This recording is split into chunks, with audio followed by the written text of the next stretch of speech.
Ever stared at your trading statement and felt a little confused? Like, where did that extra money go? Chances are, you're looking at trading fees.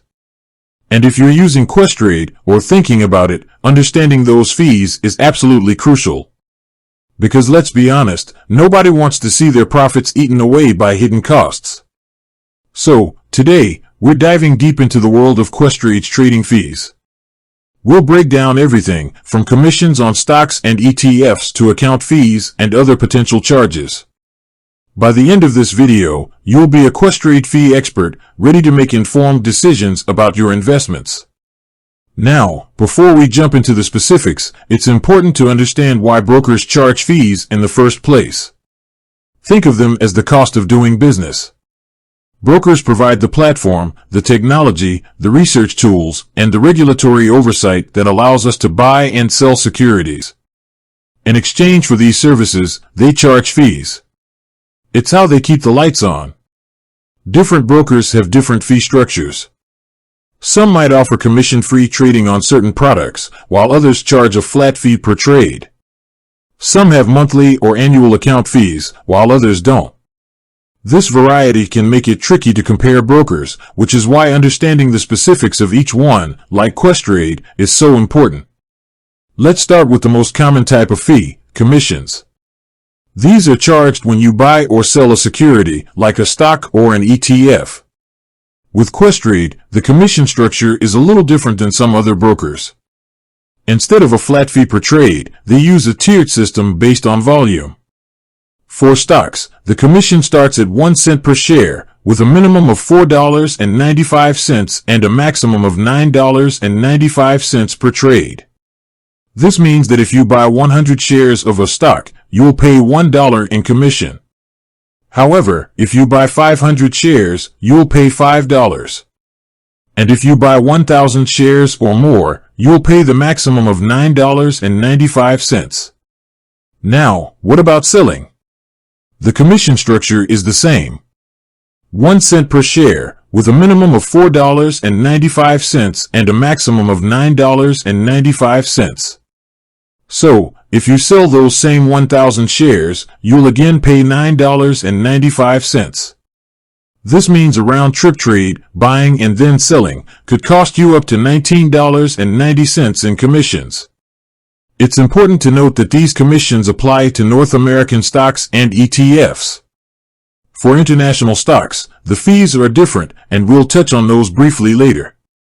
Now, let's talk about ETFs. Exchange-traded funds are a popular investment vehicle, and Questrade has a special offer for buying ETFs. You can buy ETFs commission-free. Yes, you heard that right, no commission when you buy ETFs. This is a huge advantage for long-term investors who use ETFs to build diversified portfolios. However, there is a small catch. While buying ETFs is free, selling them is subject to the same commission structure as stocks, 1 cent per share, with a minimum of $4.95 and a maximum of $9.95. So, keep that in mind when planning your ETF strategy. Beyond commissions, there are other potential fees to be aware of. One of these is inactivity fees. Questrade charges an inactivity fee if your account falls below a certain balance and you don't make any trades for a specific period. This fee is currently $24.95 per quarter. However, there are ways to avoid it. For example, maintaining a minimum balance or making at least one trade per quarter will waive the fee. Another potential fee is for data packages. Questrade offers different data packages that provide real-time market data.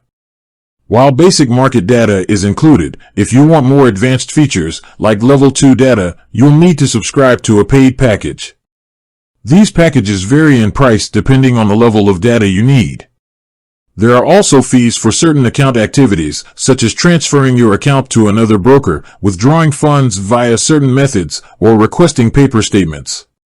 These fees are generally outlined in Questrade's fee schedule, which is available on their website. It's always a good idea to familiarize yourself with this document. Now, let's quickly touch on international trading. If you want to trade stocks on international exchanges, Questrade does offer this service, but the fees are different. They typically involve a higher commission per trade and may also include currency conversion fees. If you plan on trading internationally, make sure to check the specific fees associated with those markets. So, let's recap the key takeaways. Questrade charges commissions on stock and ETF sales, starting at 1 cent per share, with a minimum of $4.95 and a maximum of $9.95. Buying ETFs is commission-free. There are also potential fees for inactivity, data packages, and certain account activities. Understanding these fees is crucial for maximizing your investment returns.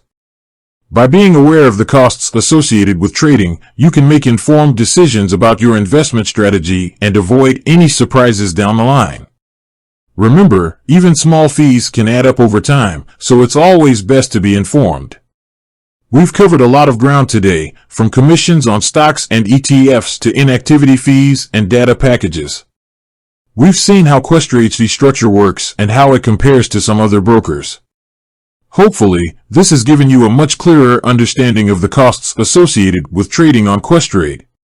With that said, thanks for watching, and until next time.